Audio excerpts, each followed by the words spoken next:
À vous, bienvenue à l'école de guérison divine. Et le thème du message d'aujourd'hui, c'est quoi? Appuyez ce bouton pour activer la puissance de guérison. Appuyez ce bouton pour activer la puissance de guérison. Donc, si vous appuyez ce bouton-là, vous activez la puissance de guérison. Nous allons lire Matthieu chapitre 14, versets 34 à 36. Après avoir traversé la mer, ils vinrent dans le pays de Génézareth. Les gens de ce lieu, ayant reconnu Jésus, envoyèrent des messagers dans tous les environs et on lui amena tous les malades.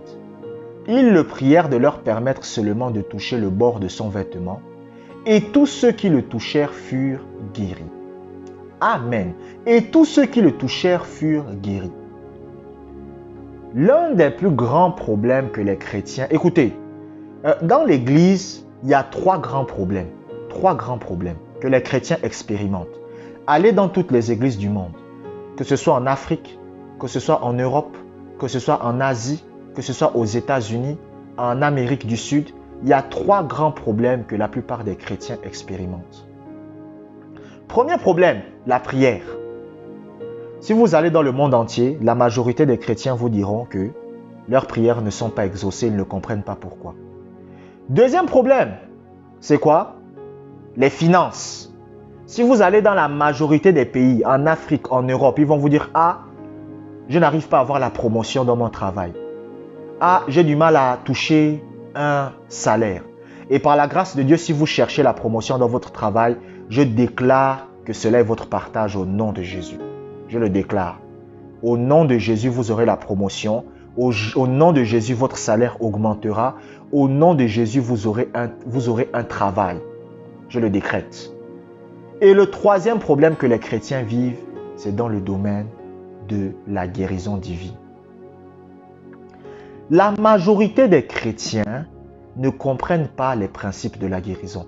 Et l'un des principes de la guérison, c'est quoi? C'est que Dieu guérit à travers la puissance de guérison. Dieu guérit à travers sa puissance.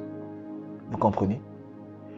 C'est-à-dire, chaque fois que vous voulez voir la guérison divine en manifestation dans le corps d'une personne, cela va toujours nécessiter ce qu'on appelle de la puissance. C'est un peu comme l'ampoule d'une maison. Lorsque vous voulez que la lumière s'allume dans votre maison, il faut ce qu'on appelle la puissance. Ce n'est pas suffisant d'avoir l'ampoule. Il faut ce qu'on appelle l'électricité. L'électricité, c'est la puissance sur le plan naturel. C'est la même chose avec la télévision. Il ne suffit pas d'avoir une télévision chez vous. Il vous faut aussi ce qu'on appelle l'électricité pour faire fonctionner la télévision. Donc, vous avez l'électricité, c'est bien. L'électricité est là. C'est très bien. Plutôt, la télévision est là. C'est très bien. Mais pour que la télévision puisse fonctionner, il faut l'électricité. Même si la télévision est en bon état, même si la télévision est la meilleure télévision du monde, s'il n'y a pas de l'électricité, cette télévision ne sert à rien. C'est la même chose qu'un iPhone ou qu'un téléphone portable. Vous pouvez avoir le meilleur téléphone du monde. Vous pouvez avoir le téléphone le plus sophistiqué du monde. Mais s'il n'y a pas de l'électricité, ce téléphone sera inutile. C'est la même chose avec ce qu'on appelle la guérison divine. Il faut la puissance de guérison pour opérer la guérison. Il faut que la puissance de guérison de Dieu soit activée pour guérir les corps malades. Il y a un homme de Dieu, il dit qu'il a rencontré Jésus. Il explique qu'il a rencontré Jésus. Et Jésus a touché la paume de ses mains. Et il a senti que ses mains étaient en feu. C'est comme si ses mains brûlaient. Et lorsqu'il imposait les mains aux malades, les malades étaient guéris.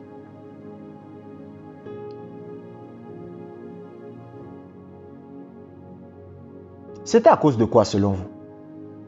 C'était à cause de la puissance de guérison. La puissance de Dieu, ce n'est pas le fait de faire tomber les gens. Les gens pensent que c'est ça. Vous allez voir, quand quelqu'un il impose les mains aux gens, la personne tombe. Oh, il a l'onction. Oh, il a la puissance. Oh, vraiment, la puissance de Dieu est là. Écoutez, le fait qu'une personne tombe, ça ne veut pas dire que la puissance de Dieu est là. Mais est-ce que les vies des gens sont transformées? Vous savez que la puissance de Dieu est en manifestation lorsque les vies sont transformées.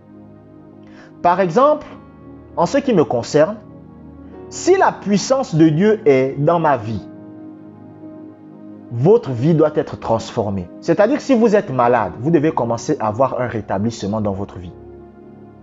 Vous comprenez? S'il y a de la puissance dans le message que je prêche, vous comprenez, que j'enseigne, c'est-à-dire si le message que j'enseigne, il y a une puissance derrière, lorsque vous allez mettre en pratique mes enseignements, vous allez commencer à avoir des résultats. Vous comprenez? Vous allez commencer à avoir des résultats. Vous comprenez? Pourquoi? Parce que là où la guérison s'opère, il faut la puissance de guérison de Dieu. Là où la guérison entre en manifestation, il faut la puissance de guérison de Dieu. Et plein de chrétiens ne comprennent pas ça.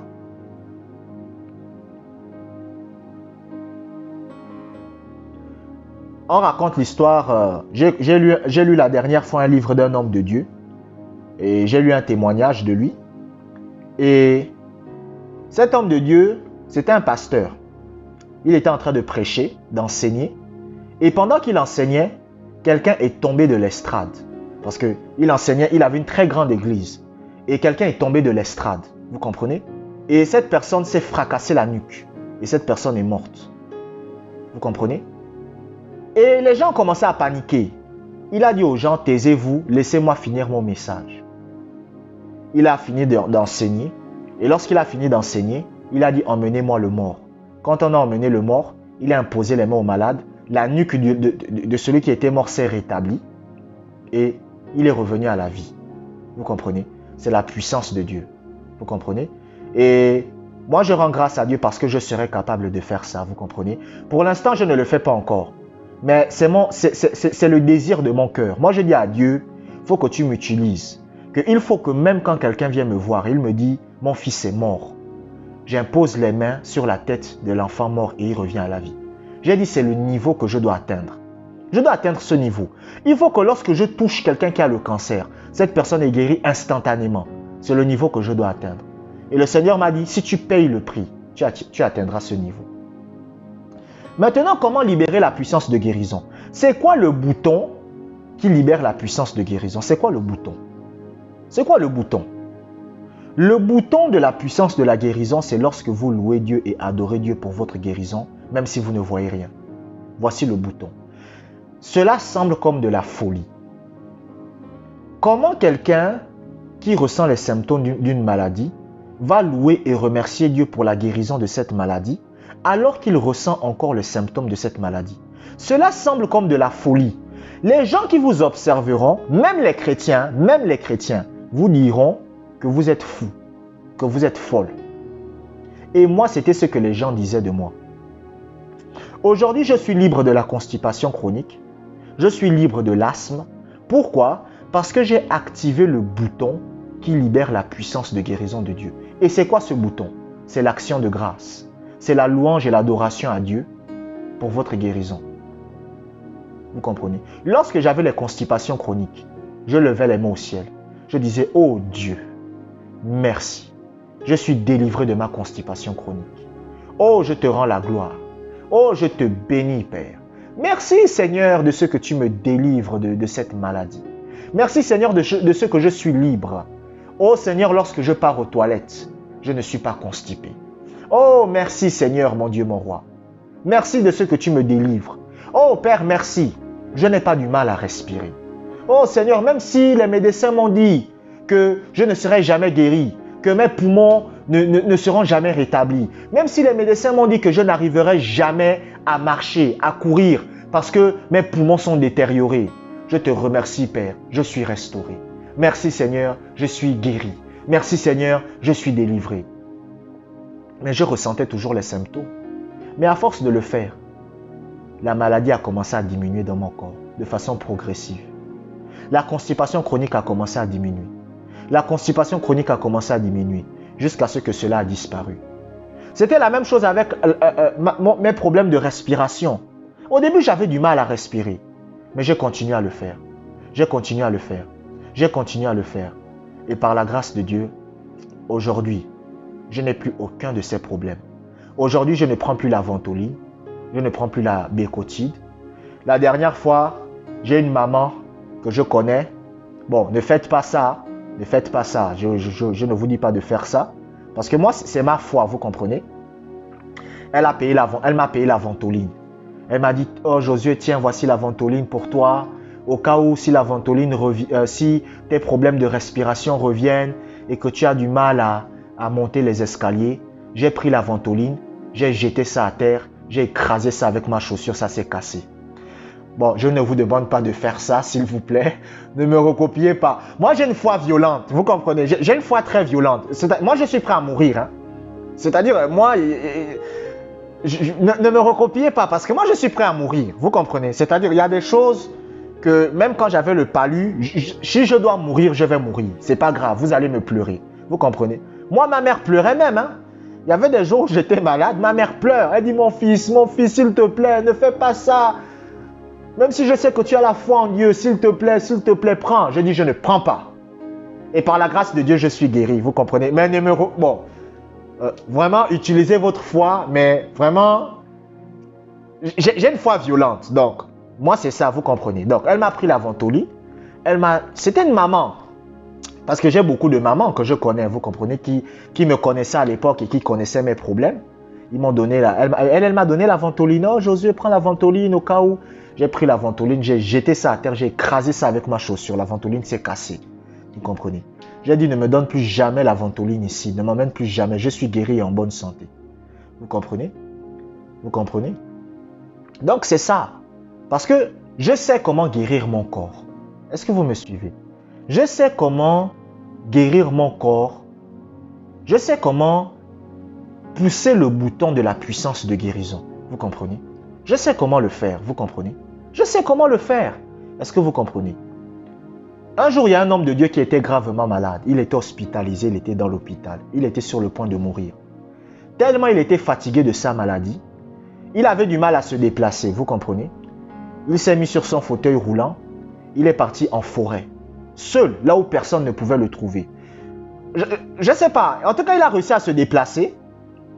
Il est parti en forêt. C'était dans les années 30 comme ça. Et lorsqu'il arrive en forêt, il se jette à terre. Et il commence à louer Dieu. Il dit, Seigneur, je te bénis pour ma guérison. Je te bénis, Seigneur, pour ma guérison. Je te bénis, Seigneur, pour ma guérison. Oh Dieu, sois glorifié. Oh Dieu, sois béni. Oh Dieu, sois... Il a commencé à louer Dieu pour sa guérison. Et il remarque que ses pieds commencent un peu à bouger. Il dit, ah, c'est bizarre ça. Il continue à louer Dieu. Il continue à louer Dieu. Pendant ce temps, dans l'hôpital, on le cherche. Parce que l'hôpital n'était pas loin d'un petit parc en forêt comme ça. Donc, pendant ce temps, dans l'hôpital, on le cherche. Mais lui, il était quelque part. Il continue à louer Dieu. Il continue à louer Dieu. Tout à coup, il réussit maintenant à bouger ses genoux. Il continue à louer Dieu. Il continue à louer Dieu. Et il a été totalement guéri. Pourquoi? Parce qu'il a appuyé le bouton de la puissance de guérison. Et le bouton de la puissance de guérison, c'est quoi? C'est lorsque vous louez Dieu et que vous adorez Dieu, que vous remerciez Dieu pour votre guérison, même si vous ressentez les symptômes. C'est-à-dire que vous êtes en train de marcher. Vous avez, par exemple, mal aux pieds. Vous commencez à louer Dieu. Il y a un homme de Dieu, un jour, qui a prié pour un monsieur qui avait une cheville brisée. Vous comprenez, sa cheville était brisée. Donc, il ne pouvait pas poser son pied gauche au sol. Parce que sa cheville gauche avait eu un grave problème. Quand il posait son pied gauche au sol, ça causait des douleurs atroces. Mais il a été guéri, vous comprenez? Et un jour, pendant qu'il est en train de marcher dans la rue, la douleur commence à revenir. Instinctivement. Qu'est-ce qu'il a fait? Il n'a pas pleuré. Il n'a pas commencé à dire à Dieu, pourquoi tu me fais ça? Il n'a pas commencé à dire à Dieu, mais Dieu, pourquoi tu me fais subir tout ce que je subis? Il n'a pas commencé à dire à Dieu, oh Dieu, guéris-moi. Vous savez ce qu'il a fait? Il a commencé à louer Dieu. Oh, merci Seigneur pour ma guérison. Oh, j'ai été guéri. Oh, j'ai été guéri. La douleur a commencé à diminuer. La douleur a commencé à diminuer et la douleur est repartie. S'il s'était plaint, s'il avait osé dire Seigneur, guéris-moi, c'était fini pour lui. C'était fini pour lui. Vous comprenez? Satan un jour a essayé de me remettre la constipation chronique. C'est-à-dire, j'étais là et tout à coup j'ai des douleurs. Parce que quand j'avais la constipation chronique, j'avais des douleurs aux intestins. Vous comprenez? J'avais mal. Et tout à coup, il y a une pensée qui me dit que peut-être que la constipation chronique est revenue. Mais j'ai commencé à louer Dieu, à adorer Dieu. Et c'est parti. Vous comprenez? Donc, activez la puissance de guérison à travers la louange et l'adoration. Remerciez Dieu pour votre guérison. Merci d'avoir regardé cette vidéo jusqu'à la fin.